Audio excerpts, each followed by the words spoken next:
బొల్లారంలో 56 లక్షలకే gated కమ్యూనిటీలో 2 BHK flat. Just call. Hi hello నమస్తే, welcome to మనం టీవీ. నేను మీ ప్రియాంకరావు. చాలా చోట్ల మనం వింటూ ఉన్నాము, ఇతర మతస్థుల్ని క్రిస్టియన్ మతంలోకి మారిస్తే వారికి డబ్బులు వస్తాయంటూ. ఇక్కడున్న ప్రతి మతం వాళ్ళని కూడా కేవలం ఇక్కడ ఒకటే మతం ఉండాలి, అది కూడా క్రిస్టియన్ మతం అయి ఉండాలి. ఇక అలానే బైబిల్, అసలు బైబిల్ ఏం చెప్తుంది, బైబిల్లో ఏముంది, పాస్టర్స్ మనకి ఏం చెప్తున్నారు, అలానే ఎందుకు ఒకప్పుడు చూస్తే ఇతర మతస్థులు క్రిస్టియన్ మతంలోకి వెళ్ళడాన్ని మనం చూస్తొచ్చాం. కానీ ఇప్పుడు ఎవరైతే మతం మార్చుకుని క్రిస్టియానిటీలోకి వెళ్ళారో వారు మళ్ళీ తిరిగి వారిది ఏ మతం అయితే ఆ మతంలోకి తిరిగి రావాలని ఆశపడుతూ చాలామంది తిరిగి వస్తూ ఉన్నారు. మరి ఎందుకు ఈ మతం మార్పిడి రివర్స్ అయింది, అసలు ఏం జరుగుతుంది, దేన్ని బేస్ చేసుకుని వీరంతా కూడా తిరిగి వస్తున్నారు అనే విషయాల్ని మనతో డిస్కస్ చేయడానికి ఎక్స్ క్రిస్టియన్ ప్రవీణ్ కుమార్ గారు ఉన్నారు. వారితో మాట్లాడి మరిన్ని విషయాలు తెలుసుకుందాం. నమస్కారం అండి. నమస్కారం మేడం. ప్రవీణ్ కుమార్ గారు, మీరు ఒక క్రిస్టియన్ అయ్యుండి పుట్టుకతో మీరెందుకు దానికి అగెన్స్ట్ గా ఫైట్ చేయాలి అనే నిర్ణయం తీసుకున్నారు? అంటే ఏ విషయంలో మీరు ఈ డెసిషన్ తీసుకోవాల్సి వచ్చింది? ఓకే, ఈ క్రైస్తవ ఈ మత సిద్ధాంతాలు వచ్చేసి మానవత్వానికి వ్యతిరేకంగా ఉంది, దేశానికి వ్యతిరేకంగా ఉంది. ఈ సిద్ధాంతాలు మన భారతదేశ కల్చర్ని పాడు చేసేది. ఇవి ఎక్కువగా అంటే మీరు ఫస్ట్ ఒకటి అన్నారు, ఎక్కువ క్రైస్తవ మతంలోకి వెళ్ళిపోతున్నారు అని చెప్పేసి. ఈ క్రైస్తవ మతంలోకి వెళ్ళిన వాళ్ళందరూ కూడా ఎవరు కూడా బైబిల్ మొత్తం చదివి యేసు క్యారెక్టర్ నచ్చి వెళ్ళిన వాళ్ళు కాదు. ఎవరో పాస్టర్లు కానీ చుట్టుపక్కల ఉన్న వాళ్ళు మభ్యపెట్టి మీరు మా క్రైస్తవ మతంలోకి వస్తే మీకు రోగాలు తగ్గుతాయి, మీకు కష్టాలన్నీ పోతాయని చెప్పేసి ఇటువంటి మాయ మాటలకు ప్రలోభాలు పడిన వాళ్ళు ఎక్కువ ఆ మతంలోకి వెళ్తున్నారు. సో నేను పుట్టక ముందు కూడా మా అమ్మ మా నాన్న కూడా ఇటువంటి ప్రలోభాలకు వెళ్ళిన వాళ్ళే. తర్వాత నేను బీటెక్ కంప్లీట్ అయ్యేంత వరకు కూడా ఈ బైబిల్ మొత్తం చదివిన తర్వాత ఈ సిద్ధాంతాలు దేశానికి కానీ విరోధంగా ఉన్నాయి, మన కల్చర్ని పాడు చేస్తుంది. అట్ ద సేమ్ టైము ఇవి మనుషుల్ని జ్ఞానం వైపు కాకుండా అజ్ఞానం వైపు తీసుకెళ్తుంది అనే విషయాలు నేను తెలుసుకున్నాను. బైబిల్లో ఉన్నటువంటి బోధనలు వేరు, ఈ పాస్టర్లు చేసే బోధనలు వేరు, వాటికి వీటికి సంబంధం లేదు. అసలు ఇంకా మీకు చెప్పాలంటే అసలు బైబిల్లో మంచి విషయాలు అంటూ ఏమీ లేవు. మీరు ఆదికాండం నుంచి ప్రకటన గ్రంథం వరకు ఏ పాస్టర్ దగ్గరికి వెళ్ళి అసలు ఈ బైబిల్లో మంచి విషయాలు ఏమున్నాయి ఒక్కసారి అడగండి. వాళ్ళు నిన్ను వాళ్ళని పొరుగు వారిని ప్రేమించండి, వ్యభిచరించకూడదు, నరహత్య చేయకూడదు అని చెప్పేసి అయ్యో 4 చెప్తారు. బైబిల్ కంటే గొప్పగా సుమతి శతకాలు బెస్ట్, వేమన పద్యాలు బెస్ట్, స్వామి వివేకానంద రాసినటువంటి నీతి సూత్రులు ఉన్న ఒక చిన్న పుస్తకం బెస్ట్. ఈ బైబిల్లో కూడా నరకడము, చంపడము, హింసను ప్రేరేపించేది, అంటే పరమతాన్ని ద్వేషం వైపు నింపేదే కానీ జ్ఞానం వైపు తీసుకెళ్లే పుస్తకం కాదు అని నేను తెలుసుకునేసరికి నా వయసు 26-27 వరకు పట్టింది. ఆ తర్వాత ఈ సిద్ధాంతాలు తెలియజేసి వీలైనంత వరకు వీళ్ళని హిందుత్వం వైపు మార్చలేకపోయినా, హిందుత్వం వైపు తీసుకురాలేకపోయినా ఈ బైబుల్ నుంచి పాస్టర్ల చెర నుంచి విడిపించే ప్రయత్నంగా నేను ఒక ఎక్స్క్రిషన్ యూట్యూబ్ ఛానల్ పెట్టుకొని మా టీంతో నేను వర్క్ చేస్తున్నాను మేడం. అయితే మీరు ఇంతకు ముందు అన్నారు ఇతర మతాల మీద ద్వేషం నింపే విధంగా వ్యాఖ్యలు ఉంటాయి అని చెప్పేసి అన్నారు. సో ఏదైనా ఒకటి చెప్పగలుగుతారా? మీకు ద్వితీయోపదేశకాండము 13వ అధ్యాయము 6-10 వచనాల్లో ఏముంటుందంటే, మీరు ఇతర దేవతలు పూజింపమని రహస్యంగా పిలిచిన ఎడల వారి ఎందుకు కటాక్షం చూపవద్దు, వారిని చంపండి, చంపడంలో మొదటి నీ రాయే ఉండాలి, వాళ్ళు నీ కౌకిటి భార్య అయినా, నీ తల్లిదండ్రులైనా, నీ ప్రాణ స్నేహితుడైనా వారి మీద ఏమాత్రం జాలి చూపద్దు, చంపండి అని చెప్పేసి ఈ ద్వితీయోపదేశకాండం 13వ అధ్యాయం 6-10 వచనాల్లో ఉంటుంది. అంటే ఈ బైబిల్లో ఉన్నటువంటి ఈ విషయాలను వాళ్ళు చెప్పరు, పాస్టర్లు ఇవన్నీ దాచిపెడతారు. అంటే సో ఈ బైబిల్లో ఉన్నటువంటి అసలు యెహోవా క్యారెక్టర్ ఏంటి, ఈ యేసు క్యారెక్టర్ ఏంటి అని అందరికీ ఈజీగా అర్థమయ్యే విధంగా నేను ఒక ఎక్స్క్రిప్షన్ బుక్లెట్ రాశాను. ఇది బుక్లెట్. అంటే ఈ బుక్లెట్లో ఇవన్నీ కూడా పాస్టర్లు క్రైస్తవ సిద్ధాంతాలు ఏవైతే ఉన్నాయో వాళ్ళు ఏవైతే తప్పులుగా చెప్తున్నారో అవి బైబిల్లో ఉన్నటువంటి నిజాలు ఏంటి అనేది మినిమం అవగాహన కల్పించడానికే ప్రయత్నమే ఈ యొక్క బుక్లెట్ మేడం. అంటే ఇప్పుడు ఒకటి క్లారిటీ చెప్పండి, బైబిల్ మోసమా లేదంటే పాస్టర్లు చేస్తున్న మోసమా? ఇది ఎవరిది తప్పు? అసలు బైబిల్లో ఉన్నటువంటి సిద్ధాంతాలే మోసం, తప్పు. ఎలా తప్పు అంటున్నానంటే, ఇప్పుడు బైబిల్లో ఏమంటుందంటే ఇతర మతాన్ని ద్వేషాన్ని నింపిస్తుంది. ఫర్ సపోజ్ వాళ్ళ దృష్టిలో హిందువులు అంటే అన్యులు, క్రైస్తవ మతం కానీ వాళ్ళందరూ కూడా అన్యుల కిందికే వస్తారు. అన్యులు అంటే బైబిల్ అనేది విగ్రహారాధనను మా దేవుడు అసహించు, అంటే వీళ్ళు మొట్టమొదటి 10 ఆజ్ఞలు ఉంటాయి మా క్రైస్తవంలో. ఈ ఆజ్ఞల్లోనే పైన ఆకాశం ఎంత కానీ, కింద భూమి ఎంత కానీ, భూమి కింద నీళ్ళు ఎంత కానీ, ఏ విగ్రహ రూపంలో కూడా మీరు ఏ దేవుని మీరు వాటి ఎందుకు సాగిల పడకూడదు, వాటిని పూజించకూడదు. కేవలం నీ దేవుడిన యెహోవా నేనే, నేను తప్ప వేరొక దేవుడు ఉండకూడదు. నేను తప్ప మీరు వేరే ఏ దేవుని పూజించినా కూడా వాళ్ళు నరకండి, సంపండి, ధ్వంసం చేయండి, ఆక్రమించండి, ఇటువంటి ఎన్నో విధాలుగా బైబిల్లో ఉన్నాయి. వీళ్ళకి ఇవన్నీ అంటే ఇప్పుడు మన భారతదేశంలో ఎక్కువ హిందువుల మెజారిటీ ఉన్నారు. అంటే మన భారతదేశంలో ఎక్కువ విగ్రహారాధన పూజించే వాళ్ళు ఎక్కువ ఉన్నారు. వాళ్ళందరి మీద ద్వేషాన్ని నింపించే విధంగా ఈ బైబిల్లో వచనాలు ఆ క్రైస్తవుల్ని ప్రేరేపిస్తుందన్నమాట. దానివల్ల వీళ్ళకి హిందువుల మీద ద్వేషం అనేది ఉంటుంది. అట్లాగే ఇప్పుడు మనం ప్రసాదం తింటాం, కానీ ఈ బైబుల్ అనేది ప్రసాదం తిననివ్వదు. విగ్రహాలకు అర్పించిన పలహారం మనం తీసుకోకూడదు, అవి మనం తినకూడదు అని చెప్పేసి బైబిల్ అలా ప్రేరేపిస్తుంది. మన భారతదేశానికి ఒక కల్చర్ ఉంది. ఇప్పుడు ఆడపిల్ల అంటే చక్కగా బొట్టు పెట్టుకుంటుంది, గాజులు వేసుకోవడము, పసుపు పెట్టుకోవడము, ఇంటి బయట ముగ్గు పెట్టుకోవడము, గడపకి పసుపు కానీ ఇంటికి తోరణాలు కానీ గడప బయట తులసి మొక్క పెట్టుకుని ప్రతిరోజు పూజించడం కానీ ఈ సంస్కృతి మొత్తం మనం పాటించకూడదు, అది మన బైబిల్కి వ్యతిరేకము అని చెప్పేసి ఇలా బైబిల్ వాళ్ళని విడగొడుతుంది. కొంతమంది పాస్టర్లు బహిరంగంగా వీడియోలు చెప్తున్నారు, మనం రాఖీ పండుగ చేసుకోకూడదు, రాఖీ పండుగ అనేది హిందూ సాంప్రదాయము అని చెప్పేసి ఇలా రాఖీ పండుగ కూడా చేసుకునివ్వకుండా ఇట్లాంటి వీడియోలు పెట్టిన సందర్భాలు చాలా ఉన్నాయి బైబిల్లో. అవన్నీ ఉండడం వల్ల పాస్టర్లు అవి బోధించి సమాజాన్ని పాడు చేస్తున్నారు. మీరు ఇంతకు ముందు ఒక మాట అన్నారు ప్రసాదాల గురించి, అంటే ఒకటి క్లారిటీగా చెప్పండి.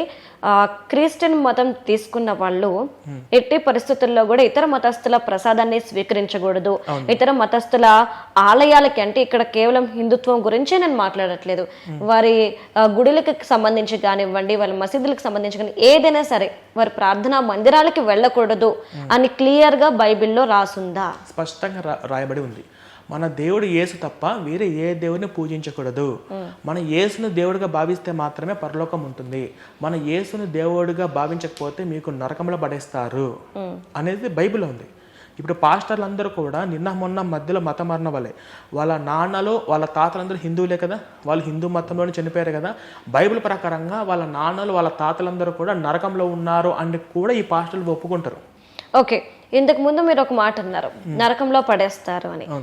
అంటే ఇప్పుడు హిందుత్వం ప్రకారం చూసుకుంటే నరకానికి అధిపతి ఎవరు అన్నీ మనకు తెలిసిందే. కానీ క్రిస్టియన్లో నరకం అంటే ఏంటి, అక్కడ ఉండేవాళ్ళు ఎవరు, ఏం చెప్తుంది బైబిల్? ఇప్పుడు సైతాను, లూసిఫరు ఈ నరకానికి అధిపతి అని చెప్పేసి అని చెప్తుంటారు మేడం. ఈ నరకంలో ఏంటంటే మీరు ఎన్ని మంచి పనులు చేసినా, మీరు జీవితం మొత్తము దాన ధర్మాలు చేసినా అవి దేవుడికి పనికిరావు అన్నమాట. అంటే నీతి క్రియలు మురికి గుడ్డ వల వంటివి అని చెప్పేసి బైబిల్ ఉంటుంది. మీరు ఎన్ని పాపాలు చేసినా, ఎంతమందిని నరికినా చంపినా, జస్ట్ యేసు ప్రభు నువ్వే దేవుడు అని చెప్పి బాప్తిసం తీసుకుంటే మీకు పరలోకం ఉంటుంది. మీరు జీవితం మొత్తంలో ఎన్ని మంచి పనులు చేసినా యేసును దేవుడుగా నమ్మకపోతే అనంతకాలం, శాశ్వత కాలము, కోటాను కోట్ల సంవత్సరాలు నరకంలో పడిస్తారు అనేది ఈ క్రైస్తవుల యొక్క సిద్ధాంతాలు. ఇవి నేను చెప్పింది అబద్ధం అయితే మీరు ఏ పాస్టర్ నన్ను కూడా అడిగి ఉండొచ్చు. నేను ఒక హిందూగా ఉన్నాను, నేను హిందూగా నాకు తోచినంత వరకు నేను సహాయం చేస్తాను, ఇలాగ నాకు హిందూ ధర్మంలోనే నేను చనిపోతాను, నాకేంటి అంటే నీకు నరకమే అంటారు. యేసు నమ్మితే మాత్రమే పరలోకము. అనే విధంగా ఈ క్రూరత్వం వైపు, అంటే మా దేవుడు ఇలా ఉంటాడు, ఇంత పెద్ద షాడిస్టు అని చెప్పేసి ఈ క్రూరత్వం వైపు ఈ పాస్టర్లను అలా నడిపిస్తుంది. దానికి రిఫరెన్స్ వచ్చేసి మార్కు 16:16 ఉంటుంది. నమ్మి బాప్తిజం పొందినవాడు రక్షింపబడను, నమ్మినవాడు శిక్షింపబడతాడు అని చెప్పేసి ఉంటుంది. అది వీళ్ళు ఫాలో అవుతూ ఉంటారు. ఓకే, అయితే మీరు అన్న దాని ప్రకారం ఇప్పుడు మొత్తం మీద బైబిల్ యేసు ఇలా చెప్పలేదు అన్నారు, కానీ యేసు ప్రభు చాలా మంచివారు, ఆయన అడుగు జాడల్లో వెళ్ళడం చాలా మంచి పద్ధతి, అలానే యేసు ప్రభుని నమ్మాలి అని చెప్పేసి చాలా మంచి పనులు చేసినట్టు కూడాను క్రిస్టియన్ వాళ్ళు చెప్పుకుంటుంటారు. కానీ బైబిల్ ఏమో ఇలా చెప్తుంది అంటున్నారు. అసలు యేసు ప్రభు మంచివారా చెడ్డవారా, మీరేమంటారు? నేను బైబిల్ మొత్తం పరిశీలించాను మేడం. అసలు యేసు ప్రభే క్రిస్టియన్ కాదు. యేసు ప్రభే బైబిల్లో యూదా గోత్రంలో పుట్టాడు, యూదా గోత్రంలోనే చనిపోయాడు. ఓకే, అతను ఒక మతాన్ని సృష్టించడానికి ఈ భూమి మీదకి వచ్చానని చెప్పేసి యేసు ఎక్కడ చెప్పలేదు. ఓకే, యేసు ప్రభు బైబిల్లో ఎలాంటి వాడు అంటే అతను చెప్పినటువంటి కొన్ని బోధనలు మనం యాక్సెప్ట్ చేయొచ్చు. అతను ఒక మత స్థిమితం లేని వ్యక్తి, అపరిచితుడిలాగా 3 క్యారెక్టర్లు ఉంటాయి. ఎప్పుడు ఏం మాట్లాడతాడో తెలియదు. ఒక చోట ఏమో కరుణామయుడు, దయమయుడు అంటాడు, ఇంకొక చోట నన్ను నమ్మని వాళ్ళు నా తమ్ముడైనా సరే తిరగటి పెద్ద బండరాయి కట్టి సముద్రంలో పడవేయటం మేలు అని చెప్పేసి విచిత్ర బోధనలు చేస్తూ ఉంటాడు. అతను అసలు దేవుడు కాదు. అసలు యేసు ప్రభు దేవుడు అంటే అది బైబిల్ యాక్సెప్ట్ చేయదు. అసలు యేసు ప్రభు యాక్సెప్ట్ చేయడు. బైబిల్ మొత్తం మీద యేసు ప్రభు ఏమంటారంటే నా తండ్రి పంపిస్తే వచ్చాను, నా తండ్రి చిత్తాన్ని ప్రకారమే నేను చేస్తున్నాను, నా తండ్రి లేకపోతే నేను ఏమి చేయలేను వాను, నువ్వు మంచోడివే కదా యేసు అంటే, లేదు సత్పురుషుడు నేను ఎలా చెప్పుచున్నావు, నా తండ్రి తప్ప వేరొక సత్పురుషుడు లేడు అంటాడు. ప్రార్థన కూడా పరలోకమందున మా తండ్రి నీ నామం పరిశుద్ధపరచుక అని చెప్పేసి యేసు తన తండ్రి కోసం ప్రార్థన చేశాడు. అసలు అంతెందుకు సిలువలో వేలాడుతుంటే కూడా నా దేవ నన్ను ఎలా చేయి విడిచితివి అని అంటుంటాడు. బైబిల్లో ఈ పాస్టర్లు ఏమంటారంటే యేసుక్రీస్తు అంటే శక్తిమంతుడు, సూపర్ మ్యాన్, హీ మ్యాన్, ధైర్యవంతుడు, ఏదైనా చేయగలరు అని చెప్పేసి వీళ్ళు కవరింగ్ చేస్తూ ఉంటారు. కానీ బైబిల్లో వచ్చేసి అసలైన యేసు ఏంటంటే ఒక విఫలమైన ప్రవక్త, ఇప్పుడు ఉన్నటువంటి ఒక కామన్ మ్యాన్కి ఉన్నటువంటి ఆలోచనలు కానీ ఇప్పుడు ఉన్నటువంటి ఒక కామన్ మ్యాన్ ఉన్నటువంటి ధైర్యం కానీ బైబిల్ యేసుకు లేదు. వీళ్ళు ప్రచారం చేస్తారు సూపర్ మ్యాన్, హీ మ్యాన్, శక్తివంతుడని. ఫర్ సపోజ్ ఇప్పుడు అంజురాపు పండ్లు కాయలేదని చెప్పేసి ఆ వృక్షాన్ని శపిస్తాడు. అది ఆ సీజన్ కాదు. ఇప్పుడు ఫర్ ఎగ్జాంపుల్ ఈ కాలంలో మామిడి పండ్లు కాయవు. మనం మామిడి పండును చెట్టును మనం శపించాం, దాన్ని నరికివేయం. ఎందుకంటే అది మామిడి పండ్లు కాసే సీజన్ మే నెల ఉంటుంది, ఈ నెల కాదని చెప్పేసి. అంటే ఏ కాలంలో ఏ సీజన్ ఏ పంటకు ఏ కాయలు కాసే కూడా యేసుకు తెలియదు. అసలు మార్కు సువార్త 3:21 స్పష్టంగా ఉంటుంది. దానికి మత స్థిమితం లేని వ్యక్తి అని చెప్పేసి యేసుప్రభు వాళ్ళ అమ్మనే అంటారనమాట. అట్లాగా యేసుప్రభు అనేది బైబిల్లో 20 సంవత్సరాలు మిస్సింగ్. తను చనిపోతాడు అనగా 3 సంవత్సరాల ముందు యోహాను దగ్గర బాప్తిసం తీసుకునే ముందు కనిపిస్తాడు. అసలు యేసు ఎందుకు వచ్చాడు అంటే అప్పుడు యూదులు రోమన్ సైనికులు పరిపాలించేవాళ్ళు. అంటే ఇప్పుడు ఒకప్పుడు మన భారతదేశాన్ని బ్రిటిష్ శాస్త్రులు ఎలాగైతే పరిపాలించారో అప్పుడు యూదులు రోమన్లో పరిపాలిస్తుంటే ఆ రోమన్ సైనికుల బానిసత్వం నుంచి విడిపించడానికి నేను వచ్చాను. నేను కేవలం నశించిన ఇజ్రాయేలీల వారికి అంటే ఒక దేశానికి మాత్రమే పరిమితం. నేను నశించిన ఇజ్రాయేలీల వారికి వద్దకు తప్ప నేను ఎవ్వరి వద్దకు రాలేదు. ఈ భూమి మీద ఉన్న వాళ్ళల్లో ప్రత్యేకంగా నేను ఇజ్రాయేల్ దేశాన్ని ఎన్నుకున్నాను. అవన్నీ బైబిల్లో ఉంటుంది. అవన్నీ యేసు అంటే అసలు ఆ యేసు వచ్చింది ఒక దేశానికి మాత్రమే పరిమితం, అది కూడా ఇజ్రాయేల్ దేశం. అది కూడా యూదులను రోమన్ సైనికుల నుంచి విడిపించడానికి మాత్రమే వచ్చాడు అంటాడు. కానీ ఎవరిని విడిపించలేదు, ఎవరిని రక్షించలేదు. అతను ఒక విఫలమైనటువంటి ప్రవక్త మాత్రమే. అతను భయం, రోమన్ సైనికులు వస్తే సిలువ వేయడానికి వస్తే అతను పారిపోయాడు, దాక్కున్నాడు, కొండల మీద పడి అక్కడ కూర్చొని ఏడ్చుకుంటూనే ఉన్నాడు. ఆ రోమన్ సైనికుల నుంచి తప్పించుకోవడం కోసం విశ్వ ప్రయత్నాలు చేశాడు. వాళ్ళకు దొరికిన తర్వాత వాళ్ళు కొట్టారు, భయపడ్డాడు, ఏడ్చాడు, బిగ్గరగా కేకలు వేషం అని చెప్పేసి బైబిల్లో ఉంటుంది మొత్తం కూడా. అంటే ఇప్పుడు ఫర్ సపోజ్ అల్లూరి సీతారామరాజు ఉన్నారు, అక్కడిక్కడ కాదురా దమ్ముంటే నా గుండెల మీద కాల్చరా అన్న అల్లూరి సీతారామరాజు ఎంత ధైర్యవంతుడు. కానీ ఇతను చావు భయం చాలా స్పష్టంగా బైబిల్లో ఉంటుంది. అంటే ఇతడు కేవలము కొండ మీద చెప్పినటువంటి కొన్ని మాత్రమే యాక్సెప్ట్ చేయొచ్చు బైబిల్ మొత్తంలో. నిన్ను వల్ల నీ పొరుగు వారిని ప్రేమించండి, నీ శత్రువుని సైతం ప్రేమించండి, నీకు కుడి చెంప కొట్టువాడికి ఎడమ చెంప చూపండి. అవన్నీ ఇప్పుడు వర్కౌట్ అవ్వవు, అవన్నీ ఇప్పుడు ఎవరు చేయలేరు. ఇలాగా కొన్ని మాత్రమే తప్ప మిగతా యేసు చెప్పిన బోధనలు కూడా యాక్సెప్ట్ చేయడానికి బైబిల్లో ఏది లేదు. అంటే రెండు విధాలుగా మాట్లాడేవాడు, రెండు నాలుకలతో మాట్లాడేవాడు అనమాట. ఓకే, అంటే మీరు ఇంతకు ముందు అన్నారు యెహోవా అవును పరలోకమునున్న నా ప్రభువా నా తండ్రి అని చెప్పేసి. అసలు యేసయ్య ఎవరిని గురించి చెప్తున్నారు, ఆయన తండ్రి ఎవరు, ఆయన అసలు ఎవరి గురించి ప్రార్థన చేస్తూ నన్ను వదిలేసావని చెప్పేసి అడిగాడు అసలు ఎవరు? ఎగ్జాక్ట్లీ మేడం, మీరు మంచి క్వశ్చన్ అడిగారు. ఈ యెహోవా అనేవాడు యేసు తండ్రి అని చెప్పి పాస్టర్లు అంటుంటారు. అది చాలా పెద్ద తప్పు, చాలా పెద్ద ఫ్రాడ్. ఎందుకంటే యేసు ప్రభు మత్తయి సువార్తలో ఏమంటాడంటే ఈ భూమి మీద ఉన్న ఏ మనుషులు ఎవ్వరు కూడా నా తండ్రి స్వరం వినలేదు, నా తండ్రి రూపం చూడలేదు అని బైబిల్లో స్పష్టంగా ఉంది.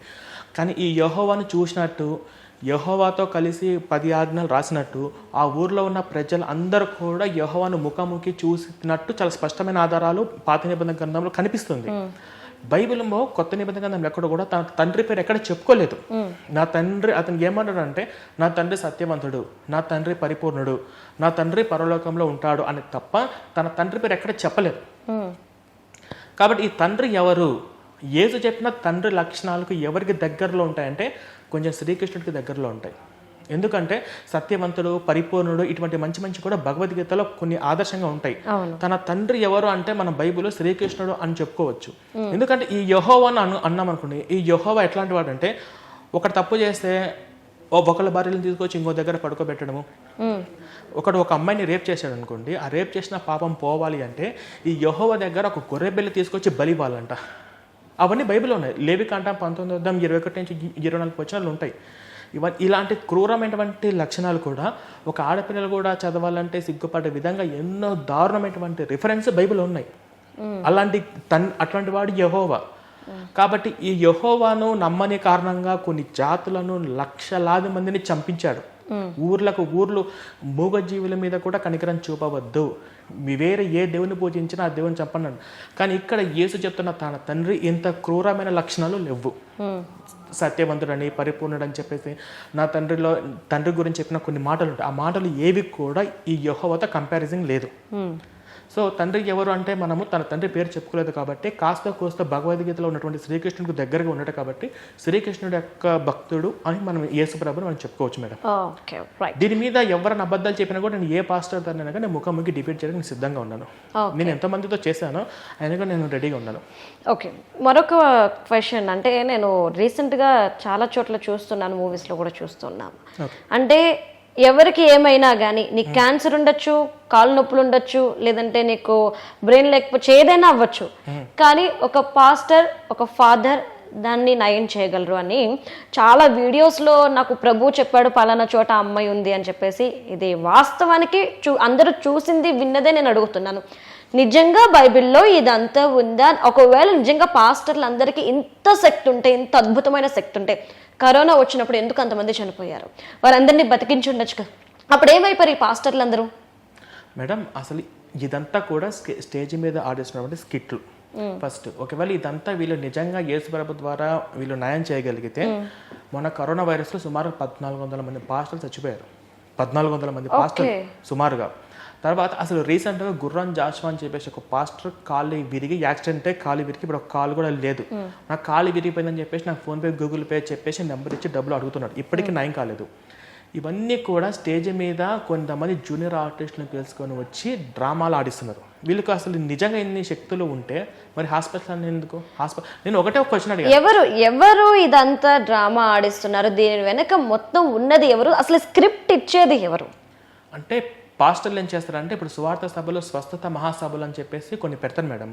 ఇప్పుడు ప్రజలలో ఉన్నటువంటి మూఢనమ్మకం ఏదైతే ఉందో, మీరు మా యేసు నమ్మితే, మా మతంలోకి వస్తే మీకు ఏదైనా రోగాలు ఉంటే తగ్గిపోతాయి, కాబట్టి ఈ రోగాలు తగ్గిపోతే మా మతము, మా యేసు మతంలోకి వస్తారని చెప్పేసి స్టేజ్ మీద కొన్ని స్కిట్లు చేపిస్తూ ఉంటారు.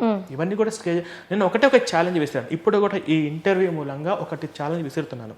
మీరు నిజంగా యేసు ప్రభు ద్వారా అన్ని శక్తులు చేయగలిగితే, బట్టతల మీద, మా ఫ్రెండ్కి ఒక బట్టతల ఉంది, బట్టతల మీద 2 వెంట్రుకలు మొలిపించేస్తే నేనే ఒక 10,000 మందిని క్రైస్తవంలోకి, నేను మతంలోకి నేను తీసుకొని వస్తాను. బట్టతల మీద 2 వీళ్ళు క్యాన్సర్లు తగ్గిస్తారు, అప్పటికప్పుడు కాళ్ళు లేని వాడిని కాళ్ళు తెప్పించి పరిగెత్తిస్తారు, HIV AIDS నయం చేపిస్తారు, ఇలాంటి ఎన్నో అద్భుతాలు మిరాకిల్ చేస్తుంటారు కదా. మరి బట్టతల మీద ఉన్న 2 వెంట్రుకలు మీరు మొలిపించగలిగితే మీ యొక్క ప్రార్థన ద్వారా, ఆ యేసు శక్తి ద్వారా, నేను నా జీవితం మొత్తం కూడా ఈ యేసు మతానికి, ఈ పాస్టర్లకి నేను బానిసగా ఉంటానని చెప్పాను. ఒక్కడు కూడా ముందుకు నేను ఛాలెంజ్ ఎప్పుడు విసిరాను. ఇప్పుడు మనం టీవీ ద్వారా కూడా నేను ఛాలెంజ్ విసురుతున్నాను. ఎందుకంటే మేము చెప్తే చాలా తక్కువ మందికి రీచ్ అయినాము. ఇప్పుడు ఈ ఇంటర్వ్యూ దగ్గర ఎంతో మంది పాస్టర్లకు రీచ్ అవుతుంది. సో ఇక్కడ చూస్తున్న ప్రతి ఒక్కరు కూడా మీకు నిజంగా యేసు ద్వారా స్వస్థతలు ఉండగలిగితే మరి ఇది చెయ్యండి. మా ఫ్రెండ్ ఉన్నాడు, అతనికి బట్టతలు ఉంది, 2 వెంట్రుకలు మొలిపించండి సాధ్యమైతే చెప్పండి. నా జీవితం మొత్తం ఆ పాస్టర్లకి నేను గుడిగా చేస్తాను. సరే, మీరు ఇంత మాట్లాడుతున్నారు, క్రిస్టియన్కి అగెన్స్ట్గా మాట్లాడుతున్నారు, బైబిలే తప్పంటున్నారు, యేసునే తప్పంటున్నారు. అసలు మీరు అదంతా అంటే క్రిస్టియన్ నుండి హిందుత్వంలోకి వచ్చేసాను, నేను మార్చాలి అనుకుంటున్నాను అన్నారు. అసలు హిందుత్వంలో మీకు ఏం నచ్చింది? మీరు ఏం అర్థం చేసుకున్నారు? అసలు మీరు ఏ పుస్తకాలు చదివారు? నేను హిందుత్వం గురించి అయితే నేను ఎక్కువ ఏం పుస్తకాలు చదవలేదు మేడం. హిందుత్వంలో నాకు ఫస్ట్ స్వేచ్ఛ కనిపించింది. స్వేచ్ఛ ఏంటంటే ఖచ్చితంగా రాముని పూజించాలి, ఖచ్చితంగా కృష్ణుని పూజించాలి అనే రూల్స్ ఏం లేవు. ఇక్కడ ఏ దేవునైనా పూజించవచ్చు. ఓకే, ఇక్కడ భగవద్గీతలో ఉన్నటువంటి కొన్ని శ్లోకాలు అవన్నీ చదువుతూ ఉంటే నా మనసు ఎంతో సంతోషంగా అనిపిస్తుంది. అసలు న్యాయము, నీతి, మానవత్వము అనేది ఏదో అర్థమవుతుంది. ఒక జీవన విధానం ఏంటో నాకు అర్థమవుతుంది. చుట్టుపక్కల ఉన్న వాళ్ళ మనుషులను ఎలా ప్రేమించాలి, సమం సర్వేష భూతేషు సమసంతిష్ఠిత పరివేష అంటే సమస్తంలో ఉన్నటువంటి జీవులందరినీ సమానంగా చూడాలి అనేటువంటి విషయాలు కానీ ఇలాంటి ఎన్నో అద్భుతమైన, అక్కడ కేవలము ఒక దేవుడు అంటే ఇలా పూజించాల్సిందే, అలాంటి క్రూరమైన తప్ప ఇలాగ మంచిగా లేదు. ఇప్పుడు అట్లాగే దేవుడు అన్నవాడు ఒక్కడే అని, అది శ్రీ మహావిష్ణువు తీసుకుంటే రామావతారం, కృష్ణావతారం, నరసింహావతారం, పూర్ణకుమావతారం, ఇవన్నీ దేవుడు అన్నవాడు ఒక్కడే. మీరు అనేక రూపాలలో పూజించుకోవచ్చు. మీరు ఏ రూపంలో పూజించినా పూజించకపోయినా మీరు చేసే కర్మ దాన్ని బట్టి మీకు రిజల్ట్ అనేది ఉంటుంది అనేది ఇవి నిజమాబద్ధమా పక్కన పెట్టండి. కానీ మానవత్వానికి వినడానికి లాజికల్గా అనిపించింది ఫస్ట్. సో ఇవన్నీ నాకు నచ్చాయి. మీరు హిందుత్వంలో ఉన్న కొన్ని లైన్స్ నాకు నచ్చాయి, చెప్తుంది లాజికల్గా ఉంది అని చెప్పేసి మీరు అంటున్నారు. కానీ హిందుత్వంలో కూడా మతాలు అన్నీ ఉన్నాయి, కులాలు ఉన్నాయి కాబట్టి, కానీ క్రిస్టియానిటీలో ఇలాంటివి ఏవీ లేవు కదా. అంటే అందరూ ఒకటే మతానికి చెందిన వాళ్ళు, అందరూ ఒకే కులానికి చెందినవారు కదా. మరి ఎలా మీరు అక్కడ నుండి బయటికి రాగలిగారు? ఎలా రావాలనిపించింది అసలు మీకు? ఎందుకు చెడ్డదని చెప్తున్నారు? చాలా రాంగ్ మేడం. ఎందుకంటే బైబుల్లోనే కులాలు, మతాలు ఉన్నాయి.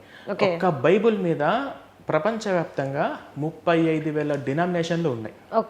బైబిల్ ఎవరికి ఎప్పుడు ఎక్కడ ఎలా ఏ పాస్టర్కి అర్థమవుతుందో వాడికే తెలియదు. ఇప్పుడు Roman Catholics, Protestants, orthodox, Philippines, Lutherans, Pentecost అని చెప్పేసి ఈ విచిత్రం ఏంటంటే ఏ 2 సంఘాలకి పడదు.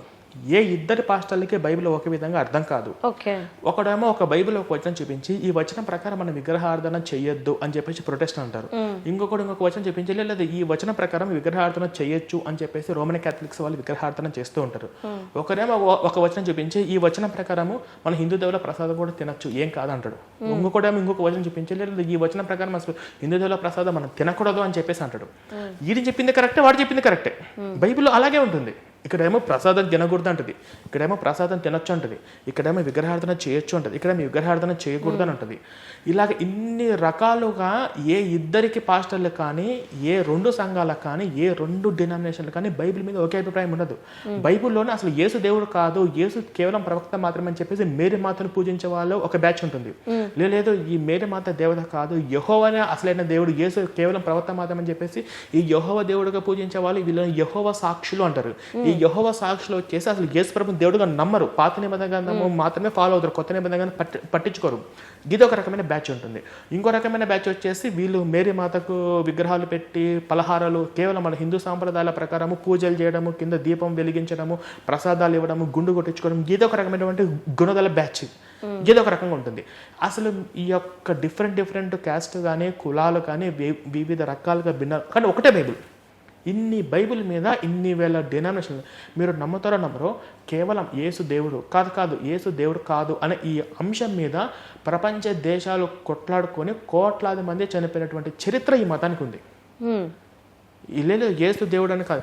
అట్లాగే ఈ బైబుల్ అనేది సైన్స్కి విరుద్ధంగా ఉంటుంది. ఎంతోమంది శాస్త్రవేత్తలు గొప్ప గొప్ప ఆవిష్కరణలు చేస్తే ఇది వచ్చేసి మా బైబుల్కి వ్యతిరేకంగా ఉంది అని చెప్పేసి అలా ఎంతోమంది సైంటిస్టులు చంపినటువంటి చరిత్ర కూడా ఈ బైబుల్ ఈ మత పెద్దలకు ఉంది. భూమి గుండ్రంగా ఉంది అన్నందుకు చంపేస్తారు. లేదు భూమి బల్లపరుపుగా ఉందని చెప్పి బైబిల్ చెప్తుంది. బైబిల్ స్పష్టంగా భూమి కేవలం బల్లపరుపుగా ఉంది, లేదు భూమి గుండ్రంగా ఉంది, భూమి గుండ్రంగా ఉందని చెప్పి ఒప్పుకోవాల్సి వస్తే అది బైబిల్కి విరుద్ధం కదా అని చెప్పేసి అటువంటి వాళ్ళ సైంటిస్టులు కూడా చంపినటువంటి చరిత్ర ఈ బైబిల్కి ఉంది. ఈ కులాలు అనేవి మీరు కావాలంటే చూడండి, ఇద్దరు పాస్టర్లను కూర్చోబెట్టి బైబిల్ మీద ఒక వచనం అడగండి, ఈ వచనకు అర్థం ఏంటని చెప్పేసి అడగండి. ఈ పాస్టర్ ఒక అర్థం చెప్తాడు, ఇంకో పాస్టర్ ఇంకో అర్థం చెప్తాడు. వాడికి లేదు వాడు చెప్పింది వీడు రాంగ్ అంటాడు, వీడు చెప్పింది వాడు రాంగ్ అంటాడు. ఇప్పుడు ఏ పాస్టర్కి కూడా కల్వ సతీష్ అంటే నచ్చదు. కల్వ సతీష్ బైబిల్కి వ్యతిరేకంగా బోధిస్తున్నాడని ఏ పాస్టర్కి కూడా మొత్తం పాస్టర్లందరూ కూడా కల్వ సతీష్కి వ్యతిరేకమే. ఇట్లా అన్నమాట. అసలు ఈ యొక్క మతాల మధ్య ఎందుకంటే ఈ మతాలు కులాలను బైబిలే విడగొట్టింది. కొన్ని జాతులను అంటరాతనం అజ్ఞానం మొత్తము ఇప్పుడు బైబిల్లో వాళ్ళు కుంటి వాళ్ళ కానీ గుడ్డివారే కానీ అవిటివారే కానీ ట్రాన్స్జెండర్స్ కానీ అసలు నా దగ్గరికి రాకూడదు, నా దగ్గరకు వచ్చి పూజ చేయకూడదని చెప్పేసి బైబిల్ యెహోవా చెప్తాడు. ఇంత అజ్ఞానము, అశాస్త్రికత, అంటరానితనము, కుల వివక్ష అది ఫస్ట్ బైబిల్లోనే ఉంది మేడం. అయితే మీరు ఇంతకుముందు ట్రాన్స్జెండర్స్ గురించి మాట్లాడారు కాబట్టి నేను చెప్తున్నా. చాలా మంది ఇప్పుడు మనం చూసుకుంటే ట్రాన్స్జెండర్స్లో 70 to 75% క్రిస్టియన్లోనే ఉన్నారు. అవును మేడం. సో ఎందుకు మరి అంటే బైబిల్ మరి వారిని రానివ్వద్దు చేరదీయద్దు అని చెప్తున్నప్పుడు మరి ఎందుకు వీళ్ళని మతం మార్పిడి చేస్తున్నారు? అసలు ఇంకో విషయం చెప్పాలంటే ఆడపిల్లలు కూడా సంఘంలో స్త్రీలు మాట్లాడకూడదు, సంఘంలో స్త్రీలు మాట్లాడడము అవమానము, వాళ్ళు సంఘంలో స్త్రీలకు పురుషుల మీద పెత్తనం చెలాయించడానికి వాళ్ళకి అధికారం ఇవ్వలేదు, వాళ్ళు అనుకూలంగా ఉండవాలి. నేను ఫస్ట్ ఆదాము సృష్టించిన తర్వాత అవ్వను మాత్రం సృష్టించాను అని చెప్పేసి బైబిల్లో అలా ఉంటుంది. కానీ వీళ్ళందరూ కూడా స్త్రీలే రోడ్ల మీదకి వచ్చి మతం మార్చినట్టు, వాళ్ళే సంఘాలకు కట్టి పాస్టర్ అమ్మలుగా అయ్యి వాక్యం చెప్పినట్టు ఉంటుంది. ఇది కూడా బైబిల్కి విరుద్ధమే. వాళ్ళు మాట్లాడేది కూడా ఇది కూడా బైబిల్కి విరుద్ధమే. ఫస్ట్ ఇప్పుడు ట్రాన్స్జెండర్స్లో వాళ్ళు కూడా అందరూ అంటున్నారు మేడం చాలా తప్పు, కొద్ది మంది మాత్రమే. మీరు చాలామంది కూడా ట్రాన్స్జెండర్ హిందుత్వం కోసం హిందూ ధర్మం కోసం పోరాడుతున్న వాళ్ళు కూడా ముందుకు చాలామంది వచ్చారు.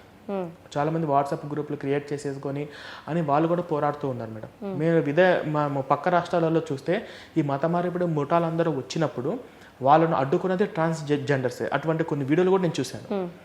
ఓకే, ఫైనల్గా మీరు ప్రజలకి అంటే మీరు ఇంతకుముందు అన్నారు ఎక్స్ క్రిస్టియన్గా నేను పని చేస్తున్నాను వాళ్ళని మేలుకొలపాలి అని చెప్పేసి అంటున్నారు. ఫైనల్గా మీరు ఏం చెప్పాలనుకుంటున్నారు? ఫైనల్గా ఈ ఇంటర్వ్యూ ద్వారా ఒకటే చెప్పాలనుకుంటున్నాను మేడం, దయచేసి ప్రతి ఒక్కరు కూడా అన్ని మతాలు సమానమే, అందరూ దేవులు ఒకటే అనే భావన నుంచి మీరు ఫస్ట్ బయటపడండి. ఎందుకంటే మనం వాళ్ళ యేసును గౌరవించడానికి మనం సిద్ధం, కానీ వాళ్ళు మన దేవుని గౌరవించడానికి వాళ్ళు సిద్ధంగా లేరు. వాళ్ళ దృష్టిలో మన దేవుడు సైతాను, మన దేవుడి విగ్రహము అనే విధంగా వాళ్ళు అలా తయారు చేస్తుంది బైబిల్, అలా తయారు చేసే విధంగా బోధనలు చేస్తుంది పాస్టరు. వీరు ఎలా మూర్ఖంగా ఉంటారు. దయచేసి ఈ వీడియో ద్వారా నేను చెప్పేది వచ్చేదంటే మీ దగ్గర కానీ మీ చుట్టుపక్కల కానీ ఎక్కడైనా కానీ ఈ పాస్టర్ల గుంపు మత మార్పిడి గుంపు ముఠాలు వచ్చినప్పుడు దయచేసి అడ్డుకోండి. బైబిల్ని సిద్ధాంతపరంగా ప్రశ్నించండి. మీకు బైబిల్లో ఉన్నటువంటి అవి మీకు ప్రశ్నించడానికి మీకు అర్థం కాకపోతే బైబిల్ మొత్తం చదవడం అనేది ఈజీగా అర్థం చేసుకోవడం కష్టము. ఇప్పుడు నేను రాసినటువంటి ఈ బుక్లెట్ ఏదైతే ఉందో ఎక్స్ క్రిస్టియన్ యూట్యూబ్ ఛానల్ ద్వారా కింద ఉన్నటువంటి వాట్సాప్ కాంటాక్ట్ ద్వారా ఈ పుస్తకం మీరు పొందవచ్చు. ఇది కేవలం 12 రూపాయలు మాత్రమే. ఇది చదివితే మీరు బైబిల్ని సిద్ధాంతపరంగా ప్రశ్నించవచ్చు. కాబట్టి దయచేసి అన్ని మతాలకు సంబంధమే అందరూ దేవుడు అన్న ఒకటి ఈ భ్రమలో నుంచి ప్రతి ఒక్కరు బయటకు రావాలి. అదొకటి నేను కోరుకుంటున్నాను madam. Okay right. Thank you so much. Thank you madam.